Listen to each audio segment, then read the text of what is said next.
Hey Vicky, so good to have you on today. So tell us a little bit about who you are and what you do. Sure, thanks for having me. My name is Vicki Siolos, and I use she, her pronouns. I'm the senior UX writer at Kickstarter, which some of you may know is a crowdfunding website. It connects creators with backers to fund their projects. And I've been at that company for a little over 3 years. And Vicky, how did you get into technical writing and content design, UX writing, this whole ecosystem? And walk us through that journey of one landing your first job and not just the process of like, hey, I met this person and landed my first job, but all the work that really went into it. Yeah, of course. Around 2017 and especially 2018, many companies were hiring their first UX writer, and Kickstarter was one of them. And it is the first time in my career where I formally had the title of UX writer. Prior to Kickstarter, I was writing UI copy in my previous roles where I was a UX designer. And while I was interviewing for this particular role at Kickstarter and this particular title, I emphasized a lot of the UI copy work that I was doing in previous application launches, and also research efforts at larger companies. And prior to all of that, because what really was the pivot point for me was going to General Assembly for UX design in 2016. But prior to that, I was a music publicist for many years before pivoting to tech. So at the time, I presented a pretty strong case for parallels between music campaign design and execution processes, especially when communicating with editors and journalists, to explain how there are some strong similarities in the work that created a foundation for my approach to UX writing.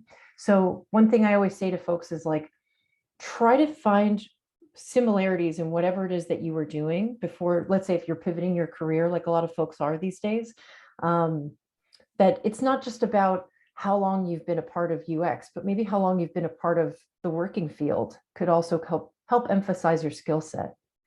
And one other note is that while Kickstarter is a larger company, I still had this opportunity to build the role from the ground up, being the first one, being the only one. And on one hand, that sounds like a lot of pressure, and it is, but it's also something that I'd had to do many times over in my previous roles. And it's also an exciting way to collaborate and create something that you're obviously very, very, very familiar with because you helped build it. But even if you're the first UX writer at a company today or the only, there's still these larger processes in place that you need to respect and adhere to. So you're never really truly starting from scratch. And I emphasize this kind of a journey because I think on the other hand, there's joining a company and there's already a team of UX writers, and you just like kind of have to onboard, learn their processes, find what works for you. It's a little simpler, but there's still plenty of companies that are hiring their first content designer and first UX writer. And even if it's going to be like me, I was a UX designer, UX generalist, but here I was jumping into a UX writing role. Um, yeah, I would say those two things is just emphasizing a lot of the UI copy work that you were doing and the process around it, but then also drawing those parallels to how it relates to what you've done even before you may have been a UX specific role. Yeah, and I completely agree. I think such a big part of it is just making it more tangible for the person who wants to hire you and saying, what have you done? And the more tangible you can make it, the better. And like you said, a lot of the people who are listening to this are looking to jump into a UX writer role, and it may be the only UX writer role within that company. And they may not know exactly what they're hiring for, and you have to define that a little bit for them. And you have to understand that they don't know that. So there is this challenge that you may go through of having to educate the people around you on what a UX writer does. And it's Yes. not always easy. So if you can talk to us about some of the things about ensuring successful career growth within being a UX writer, what does that look like? Yeah, definitely. And well, outside of the job itself, let's say in my case with Kickstarter, I was an active participant in the UX writing community from the start. So I was reading the Medium articles. I went to local meetups before the pandemic. I even hosted Scott Kuby to come speak at Kickstarter about his book, Writing for Designers. And I found out about the content in UX Slack, and I joined as quickly as I could. Um, and when I had the opportunity to meet up with friendly folks within the community, I prioritized it. And aside from, your actual growth within your role, it is important to establish these connections with the discipline at large, because I think that a strong sense of self within any community keeps the wind in your sails and fosters inspiration. And as far as career growth within my role, I made sure that there was more to my work than my deliverables. So I revamped old style guides and I created new ones for my company's knowledge base. I shared my approach and thinking behind copy decisions that I made so that stakeholders understand that there's so much more detail and work that goes into the writing process. Like I think someone had said, and I quoted this at a previous conference, was how UX writing, it's like 3% writing. Everything else is just like collaborating, research, and all these other aspects of the work itself. And I think it's important to prove that you're an invested collaborator, to ask questions and be part of the conversations that happen around product development. And when your peers and executives see that your value, they see your value beyond your deliverables, it helps to build trust and respect. Yeah, especially for I think the UX writing position where your deliverable may be just like, a string of a few words, and they have to see all the work that goes into it to really understand the value. Super, super important. Yeah, I think there's like, the goal to work towards, which is different for everyone in their own way. But I think there's this common phrase, I suppose you might see in articles, where it's like, you want to avoid a UX writer or content designer from being that person that comes in at the end to fill in the words, and that's sort of a goal to move away from, because the goals you're moving towards, all the things that you can build and deliver and work collaboratively with, those are all very individualized. But you want to make sure to not fall into that pit of it being a bit of a waterfall effect, where it's like product planning, engineer constraints, design, and then all of a sudden it's like, here are the designs, put the words in. You want to try to move away from that kind of project cadence. Yeah, I think a big part of it is just getting earlier involvement within the software development cycle, right? And just making sure that they understand, one is like, you are close to the users and you're doing a lot of research, and that's valuable no matter what position you're working in.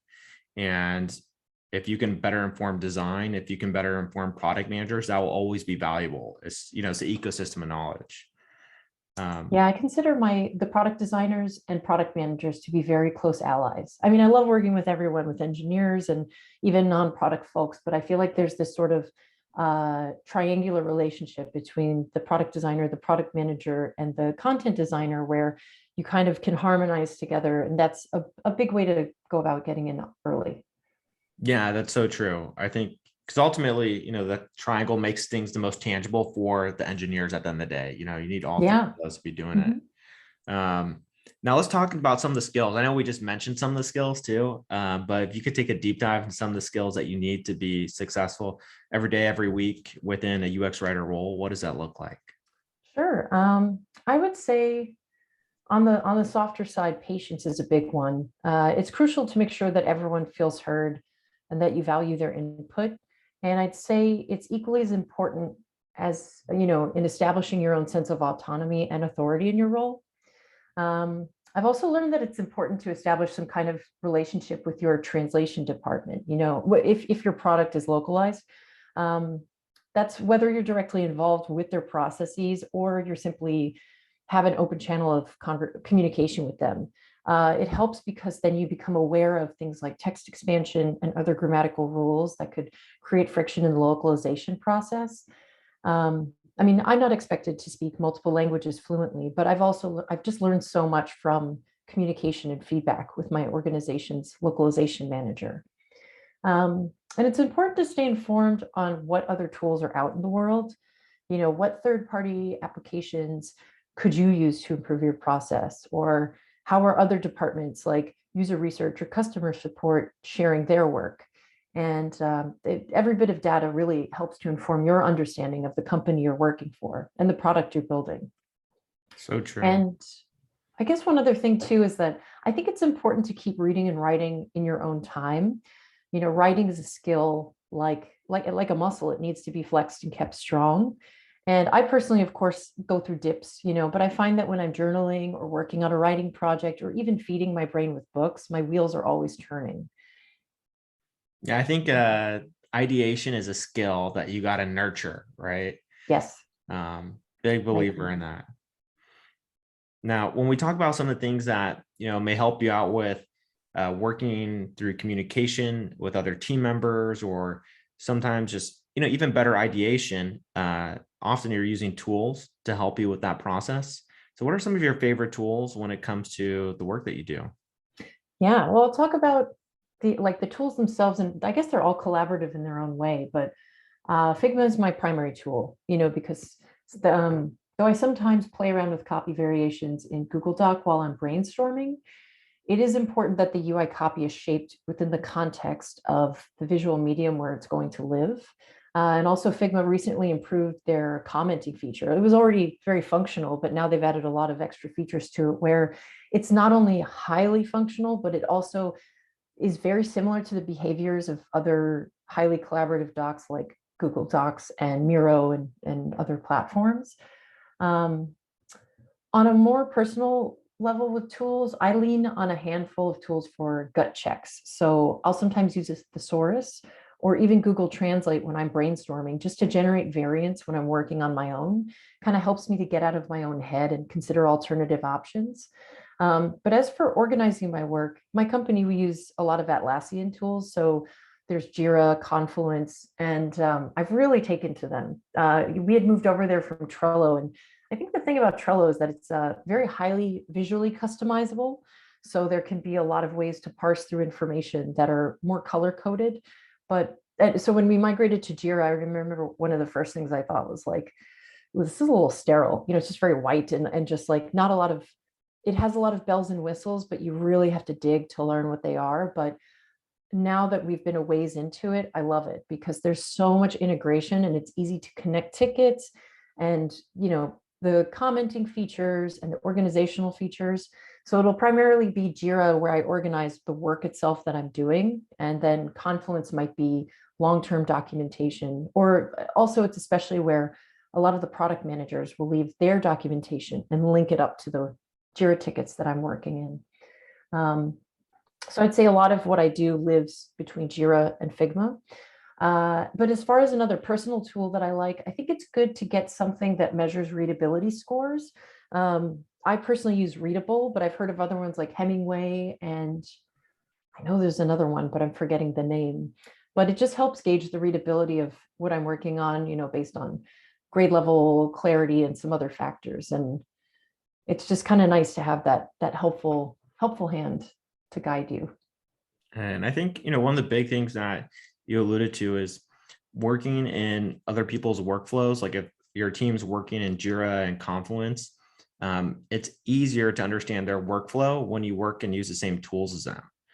And if you're trying to use something else, it can sometimes like leave a big communication gap of like, what's happening?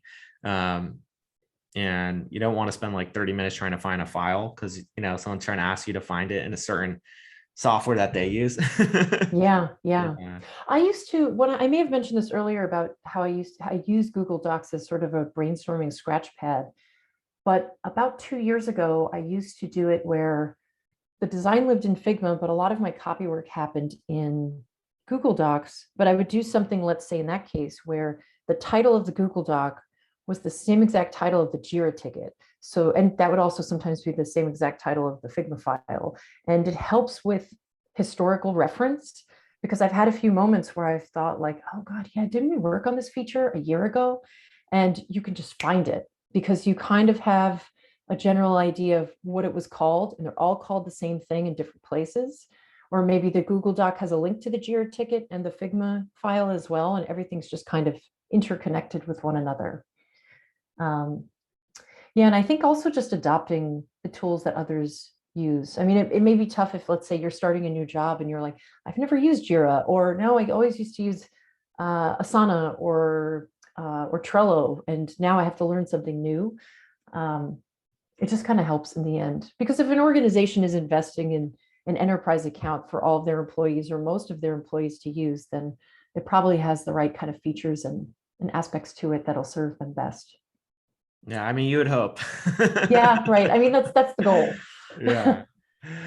Um, and then, a lot of people watching this video, it's their first time thinking about jumping into UX writing, and it may be even some of their first or second job out of college, and understanding, how do I pick a job that aligns with me, particularly a UX writing job, and what are all the nuances that they should be looking out for to find one that they enjoy?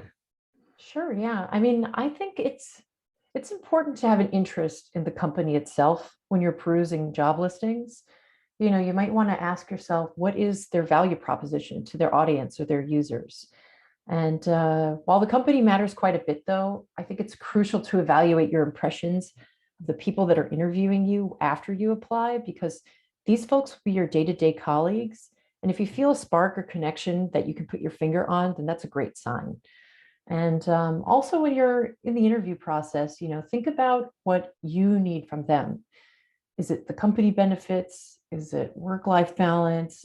Is it a strong collaboration process that's already set in place? Something that you could onboard yourself to, or is it something you have to build? Are educational opportunities a big part of your life? Some continue to go to conferences and like to continue to maybe get certifications, and others, they just want to have a full-time job and roll with that. So definitely make sure that you go into an interview having your own questions to ask, because the decision is ultimately a two-way street in the end. And I think your happiness will guide your work and the longevity within your role at an organization. Yeah, the people matter so much. I think there's like a startling statistic that I think most people leave their jobs because they don't like their manager, you know? Yeah, I And think the people that directly surround you, not even just your manager, but you're going to have a handful of people that are like, your 1 degree of separation folks in your day-to-day work. And that's really going to determine a lot of your happiness, because, you're going to have to collaborate and communicate and get things over the finish line with them together. yeah, very true. And then, when we started this interview, I said, what is your journey into technical writing, UX writing, content design? And sort of brings me to this question of, where's the future of UX writing going? A lot of UX writers are now content designers, and technical writers are now UX writers. And it's giving this idea of something is changing within this industry. And I think people are trying to put their finger on it. And it's been happening over the last, maybe 5 to 7 years at a little bit of a faster speed. And I think of it as like what happened with project management when it broke off into product management, and that broke off into lots of sectors and terminology. Where do you see the future of UX writing going? Well, I think that's a really good analogy, comparing it to project versus product management and how that sort of, split, but also stayed side by side. Because I do think technical writing and UX writing is going to continue to be strong, but maybe there'll be a little more overlap, not so much in the discipline or the hiring roles, but maybe in sort of like the community being a little closer together. Because as far as UX writing goes, I see it becoming an increasingly powerful part of product development and being more closely integrated with the product design processes. There are these tools like Ditto or Frontitude and Strings that are growing at a breakneck pace just to serve UX writers in a way that connects their work more closely with designers and engineers. And it also offers UX writers the space to create content design systems and components for, like reusable content blocks. Because I think, with those three particular tools, for example, and then there are other ones like Writer, and where it's writer.com, where it's like a living style guides that you can apply across different functions at an organization. Having stronger tools like this and like kind of breaking out of static documents, I think will be like 5 years from now, we'll look back on it and just be like, I can't believe we used to just do that. Like I serve everything in a Google Doc, or serve everything in a Word document. It'll be there'll be these integrated platforms that can align with code bases and design files, I Yeah, would it's say. really interesting that you mentioned that. I know I haven't checked out all those tools, but I checked out Writer, and I was like, this is interesting concept. And I think at some point it's like, how much space do you have? Because I know a big part of their products having a Chrome extension that can apply the style guide to wherever you write. And I'm just like, how many Chrome extensions do I already have? I'm like, and then you have to, Right. but it's interesting that they have that ability to apply that style guide everywhere though. And I was like, oh, this is, and you don't really, it's hard to know if something's going to be something, I feel like, until there's some serious adoption. Uh, Yes. Yeah. Adoption is a tough part. Absolutely. I think for something, I haven't tried Writer myself, but I think it's interesting because, like right now, for example, I have a UX copy style guide at work, but it's a static document that lives in our knowledge base. So if you want to refer to something, you can go look it up, you could check it out. But the idea of, let's say you have the UX writer, the brand writers, the customer support writers, all different kinds of writers at a single organization. And they might have varying style guides because they all have different approaches to their work, but there has to be like some system of governance so that it all sounds like a united front to the reader, to the audience. And the ability to have something like Writer, where it's almost like the way you get spell checked or grammar checked by Google or any other platform. And it just says like, oh, wait, don't use that word, use this word. And having those kind of things that jump in and can interact while you're writing just seems like a really great tool to have. But yeah, these other ones that I mentioned, like Ditto, Frontitude, and Strings, when I think about the future of UX writing, I think there's a lot of the community aspects of it, like how it grows in terms of importance and priority within an organization. But the tools themselves, I think, are what are really going to kind of beef up the skill sets and really make everything shine. Yeah, very true. I think it helps make things more tangible for people too. Yes. And then they can start working in the UX writer workflow rather than, UX writers just working everybody else's workflow. Yeah, definitely. I feel like a couple of these apps, because I actually, in all truth, have not adopted officially one of them, but I've been test driving them all for a bit, just trying to see like which one's the right fit. And the only reason I have not chosen is because they're all so awesome, to be honest. But a lot of them are improving how they handle review as well. So like if I were to adopt one of them and start using it, if I need to consult with someone in the legal department, I can do it within one of these plugins, as opposed to having to export it to a Google Doc in some sort of familiar format so that they understand. But then that creates double work for me. So a lot of these tools, it's just like all about integration, all about putting it all in one place. Yeah, there's another tool I'm going to add to the list, which is called Almanac. I don't know if you heard of that one. No, I Uh, haven't. but it is similar to what you just said in terms of review. They're trying to apply like a developer workflow review to writing, which I was like, it's really interesting. I've tried to get into it. I'm struggling a little bit. I'm not gonna lie, but I know that they're growing really quickly. I'm like, maybe there's something here. We'll see. Yeah, I'll have to check it out. Is it something like a pull request in a way? Like it's fashioned in the Yeah, same style? exactly. I could see that being a good format. Um, yeah, I know we covered a lot here already. One of the things that I still want to touch upon is some of the challenges that UX writers can expect jumping into their first UX writer job. We had mentioned a little bit like education hurdle with enabling other people to at least understand what you do and whatnot. But if you could talk about some of the other challenges they may face, that'd be great. Yeah, I guess two things. They're not so much challenges, but they're just like things to be mindful of. I would say, and I've said this before, that sometimes writing copy is taken for granted, but that's not anyone's fault. And what I mean by that is that everyone naturally develops a grasp on language, right? Like, and it's carried out in daily communication, emails, text messages, messages on Slack, this conversation, conversations in general. And language is second nature to us all, but UX writers are skilled in applying UX principles and a strong grasp on writing to their work. So it's just important to identify and manage subjective feedback gracefully, because when you think about it, if you present code to a non-engineer, it's difficult for them to give feedback because it's a completely other language like Ruby on Rails or JavaScript. It's like if they simply don't know or are not an engineer, it's very difficult for them to connect with the work. But if you're like, here's a list of strings that I'm thinking about putting on the front end, people might have a lot of subjectively biased opinions because a UX writer writes for the audience, but a person that's not a UX person might be giving an opinion based on their own needs and their own goals and their own behaviors and how that copy resonates with them. Like, I don't like it, or like, so you want to sometimes when you're faced with that, just make sure to ask why and understand where they're coming from.